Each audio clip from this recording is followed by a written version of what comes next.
അപ്പോൾ ഇത് ചെറിയൊരു എൻ്റെ കുട്ടി ബർത്ത്ഡേ വ്ളോഗാണ് കേട്ടോ. അപ്പോൾ ബർത്ത്ഡേ ആയതുകൊണ്ട് തന്നെ അത്യാവശ്യം കാര്യമായിട്ടുള്ള രീതിയിൽ റെഡി ആവാമെന്ന് വിചാരിച്ചു.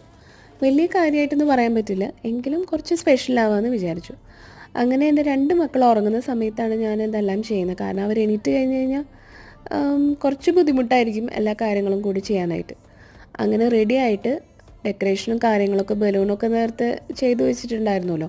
അപ്പോൾ അതൊക്കെ റെഡിയാക്കി എല്ലാം സെറ്റ് ചെയ്തു. അങ്ങനെ ഒരു 5:30 ഒക്കെ കഴിഞ്ഞപ്പോഴാണ് ഹസ്ബൻഡ് ഓഫീസിൽ നിന്ന് വന്നത്. അപ്പോൾ അതിന് ശേഷമാണ് നമ്മൾ കേക്ക് കട്ടിങ്ങും കാര്യങ്ങളും ചെയ്തത്.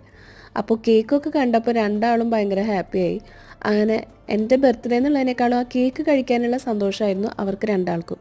അങ്ങനെ അവർക്ക് കേക്കൊക്കെ കൊടുത്തു. അങ്ങനെ അവരുടെ വയറൊക്കെ ഫുള്ളായിട്ട് നമ്മൾ ഈവനിങ് ആയപ്പോൾ പള്ളിയിലോട്ട് പോയി. അങ്ങനെ പള്ളിയിൽ കുർബാനയ്ക്കൊക്കെ പോയതിന് ശേഷം നമ്മൾ അടുത്ത തന്നെയുള്ള ഒരു റെസ്റ്റോറൻറ്റിൽ പോയിട്ട് ഫുഡൊക്കെ കഴിച്ചിട്ട് പിന്നീട് നമ്മൾ വീട്ടിലോട്ട് മടങ്ങി.